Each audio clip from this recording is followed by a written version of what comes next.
حضرات محترم، السلام علیکم ورحمۃ اللہ تعالی وبرکاتہ۔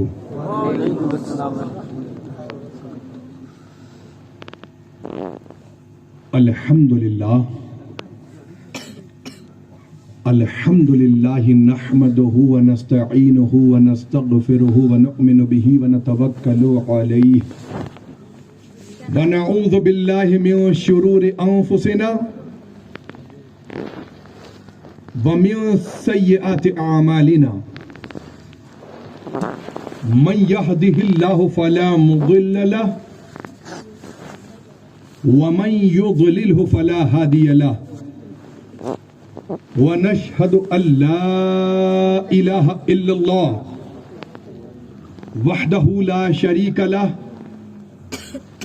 ونشهد أن سيدنا محمدا عبده ورسوله، أما بعد فأعوذ بالله من الشيطان الرجيم، بسم الله الرحمن الرحيم، اطیعوا اللہ واطیعوا الرسول، صدق اللہ العظیم، وبلغنا رسوله النبی الامین المتین الکریم، ونحن على ذلك لمن الشاہدین والشاکرین، والحمد للہ رب العالمین۔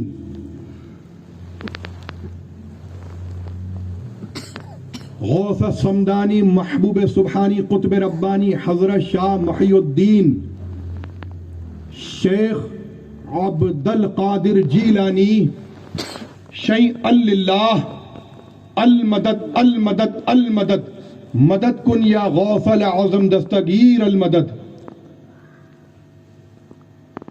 اعلی حضرت عظیم البرکت مجدد دین و ملت الشاہ امام احمد رضا خان فاضل بریلوی، وہ عرض کرتے ہیں، وہ کہتے ہیں، کیا کہیں، آواز اوپر نیچے نہیں کریے گا، بہت بڑی پرابلم ہے مجھے، میں بول نہیں پا رہا۔ ہاں بالکل جو ہے ویسی رکھیے، کوئی پریشانی نہیں آئے گی جی انشاءاللہ انشاءاللہ۔ تو اعلی حضرت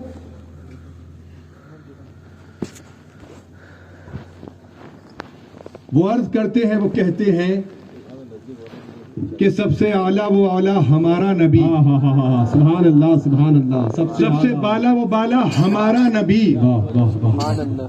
کیا خبر کتنے تارے کھلے اور چھپ گئے، اللہ اللہ اللہ اللہ اللہ، کیا خبر کتنے تارے کھلے اور چھپ گئے، کیا کہنے، کیا تارے دکھتے ہیں، اللہ اکبر اللہ اکبر۔ پہلے جب ہم لوگ اس زمانے میں جب لائٹ نہیں ہوا کرتی تھی اور گھروں میں چھتوں پر سویا کرتے تھے تو اکثر تارے دکھا کرتے تھے، تو آج اتفاق ہے کہ ایک بھی تارا نظر نہیں آ رہا، تو کیا خبر کتنے تارے کھلے اور چھپ گئے، پر نہ ڈوبے نہ ڈوبا ہمارا نبی، اور جیسے سب کا خدا ایک ہے، تم مانو یا نہ مانو خدا ایک ہی ہے، وہ سب کا پالنے والا ہے، سب کا مالک ہے۔ تو اعلی حضرت کہتے ہیں کہ جیسے سب کا خدا ایک ہے، ویسے ہی ان کا ان کا تمہارا ہمارا نبی۔ آواز تیز رکھیے بھائی، زور نہ پڑے مجھے۔ تو ان کا تمہارا ہمارا نبی، اور سارے اچھوں میں اچھا سمجھیے، جیسے اچھا یہ کہ اعلی حضرت کے کلام میں جو ایک ایک شعر ہوتا ہے نا، وہ ایسا ہی نہیں ہوتا ہے کہ یوں ہی کہہ دیا ہے۔ رسول اعظم صلی اللہ تعالی علیہ وسلم تو ایسے اچھے ہیں، ایسے پیارے ہیں، میں دیکھتا ہوں جو میں نے پڑھا ہے، جتنا مجھے علم ہے، کہ انسانوں کی ہی دل کا انہیں خیال نہیں، اگر انسان کو کوئی تکلیف ہے تو رسول پاک کی بارگاہ میں حاضر ہے، وہ ان کے دل کا خیال کر رہے ہیں. بے شک انسان اشرف المخلوقات ہے، لیکن اگر جنات کو پریشانی ہے، فرشتے تکلیف میں ہیں، ارے فرشتوں کے سردار بھی اگر تکلیف میں ہیں، اگر کوئی بات ان کو ستا رہی ہے تو وہ بھی رسول پاک صلی اللہ تعالی علیہ وسلم کی بارگاہ میں حاضر ہو رہے ہیں. کب اور کیوں کیا وجہ رہی اور کب آئے؟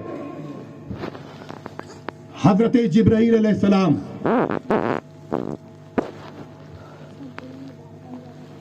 آپ حضرات جانتے ہیں، آپ نے بارہا علماء اکرام کی زبانی سنا ہوگا کہ احد کی جنگ میں سرکار دو عالم صلی اللہ تعالی وسلم کا دندان مبارک شہید ہو گیا، یا کچھ حصہ نکل گیا یا کچھ حصہ جھڑ گیا. بہرحال اتنے میں حضرت جبرائیل علیہ السلام تشریف لاتے ہیں اور حضور پاک کی بارگاہ میں حاضر ہونے کے بعد عرض کرتے ہیں کہ یا رسول اللہ صلی اللہ تعالی علیہ وسلم. مجھے یاد آئی یہ بات تو بتا رہا ہے، ایسے اچھے ایسے پیارے دیکھو تو ذرا، اور انسانوں سے ایسی محبت، خاص کر اپنی امت سے ہے. یہ امت انہیں کیسی عزیز، کیسی پیاری امت. حضرت جبرائیل علیہ السلام عرض کرتے ہیں کہ یا رسول اللہ صلی اللہ تعالی علیہ وسلم، میں آپ سے ایک فرمائش، ایک آرزو، اپنی ایک فرمائش آپ کی بارگاہ میں عرض کرنا چاہتا ہوں. سرکار نے فرمایا کہ بے شک کہو، کیا بات ہے، کیا کہنا چاہتے ہو؟ عرض کی کہ حضور، آپ کا یہ دندان مبارک جو شہید ہو گیا ہے، میں چاہتا ہوں کہ یہ آپ مجھے عطا فرما دیں. اور اس وقت حضرت جبرائیل علیہ السلام اکیلے نہیں ہیں، ساتھ میں حضرت میکائیل بھی ہیں. یہ دونوں فرشتے دیکھیے آپ سرکار کی بارگاہ میں حاضر ہوئے اور عرض کر رہے ہیں کہ یہ داد مبارک مجھے عطا فرما دیجئے. فرمایا کیا کرو گے، کیوں اس کو حاصل کرنا چاہتے ہو؟ جبرائیل علیہ السلام نے عرض کی کہ حضور، اللہ رب العزت کے غضب سے بچنے کے لیے ہم چاہتے ہیں کہ یہ داد آپ ہمیں عطا فرما دیں، کہ جب اللہ رب العزت غضب میں ہو، جلال میں ہو، تو ہم اس داد کی برکتوں سے، اس داد مبارک کے وسیلے سے اللہ کے غضب سے محفوظ رہے. تو دیکھو سرکار نے کیا ارشاد فرمایا اور تم سے کیسی محبت کرتے ہیں وہ. انہوں نے ارشاد فرمایا کہ اے جبرائیل، یہ دندان مبارک میں نے اپنے ان امتیوں کے ٹوٹے ہوئے دلوں کے پاس رکھنے کے لیے، ان امتیوں کے ٹوٹے ہوئے دلوں کے خیال کے لیے، کہ جب بروز قیامت اللہ رب العزت مجھ سے کہے گا اے محمد مصطفیٰ صلی اللہ تعالی علیہ وسلم، تمہاری امت نے میری نافرمانی کی، مجھے تکلیف پہنچائی، تو اس وقت میں مصطفیٰ یہ کہہ سکوں، میں اس وقت مصطفیٰ اپنے دندان مبارک کو دکھا کر یہ کہوں گا کہ دیکھ اے میرے مالک، تیرے بندوں نے مجھے ایسی تکلیف پہنچائی کہ طائف کے بازار میں مجھے لہو لہان کیا گیا، مجھ پر کوڑا پھینکا گیا، میں نے برداشت کیا، میں نے صبر کیا، میں تیری رضا میں راضی رہا مالک. اور حتیٰ کہ احد کی جنگ میں تیرے ان بندوں نے میرا دندان مبارک شہید کر دیا. اے میرے مالک، میں نے تیرے ان بندوں کو معاف کر دیا. کیا تو غفور و رحیم، میرے مالک تو ایسا غفور و رحیم ہے، کیا تو میرے امتیوں کو معاف نہیں کرے گا؟ اللہ اللہ اللہ، اتنی بڑی بات. اللہ اللہ اکبر. سوچئے آپ ذرا کہ وہ کیسے اچھے ہیں، کیسے پیارے ہیں، کہ جب پیدا ہوئے تو رب حبلی امتی، اے اللہ میری امت کو مجھے بخش دے. جب یہ موقع آیا تب بھی کہہ رہے ہیں کہ میری امت کو مجھے بخش دے. آخری وقت جب دنیا سے بظاہر تشریف لے جانے لگے تب بھی کہہ رہے ہیں اے میرے پروردگار میری امت کو مجھے بخش دے. یہ تو رہا انسانوں کا حال. اشرف المخلوقات اپنی امت سے ہر نبی کو محبت ہوتی ہے. ہر نبی اپنی امت سے محبت کرتا ہے. وہ چاہتا ہے کہ میرے امتی ہے اس ایک رب کے سچے شیدائی ہو جائیں, اس ایک رب کے سچے مذہب کو قبول کر لیں. تو ہمارے مصطفیٰ صلی اللہ تعالی وسلم تو ایسے ہیں کہ انسانوں ہی نہیں بلکہ جانوروں کے دل کا بھی خیال رکھتے ہیں. کہ نبی پاک تشریف لے جا رہے ہیں, ساتھ میں کچھ صحابہ بھی ہیں.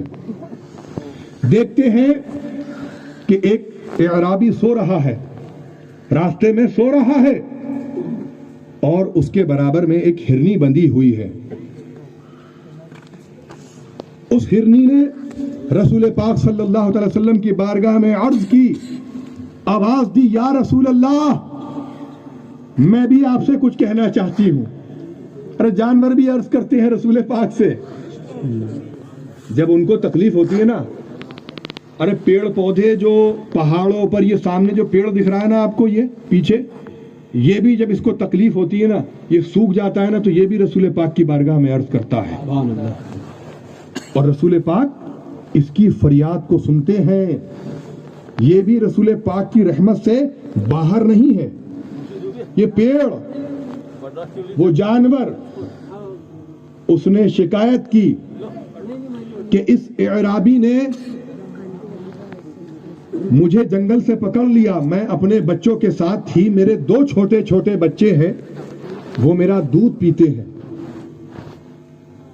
اس نے مجھے بچوں کے ساتھ دیکھا, مجھے گھیر لیا, لہذا میں وہاں سے بھاگ نہ سکی اور اس نے مجھے پکڑ لیا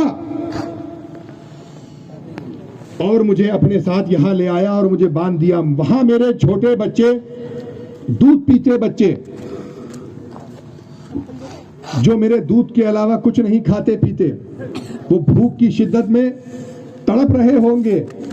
یا رسول اللہ میں آپ سے عرض کرنا چاہتی ہوں کہ آپ مجھے کچھ دیر کے لیے آزاد کر دیں, کچھ دیر کے لیے آزاد فرما دیں, تو میں جو ہے اپنے بچوں کو دودھ پلائے آؤں اور پھر فوراً میں آپ کی بارگاہ میں واپس ہو جاؤں گی, لہذا آپ اس کے بعد مجھے دوبارہ باندھ دیجئے گا.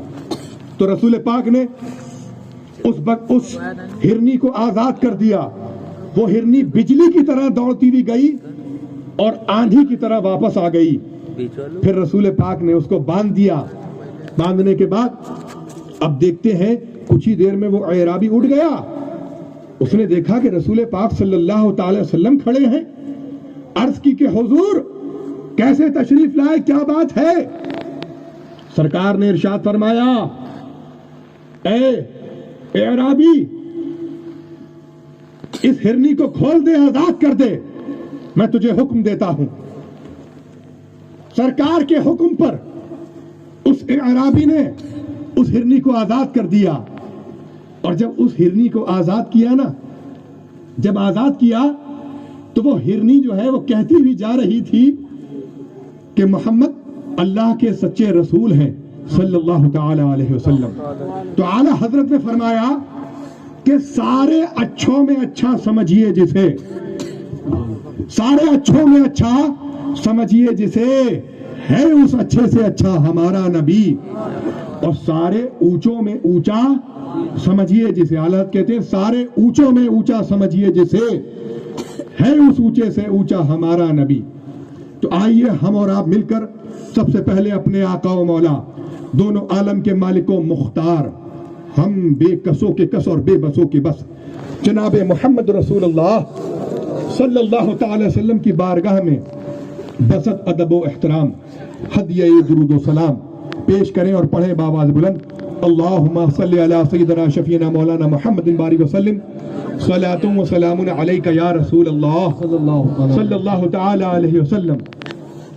دیکھیے تقریر تو بہت کرنا تھا, بہت کچھ کہنا تھا, اور بہت کچھ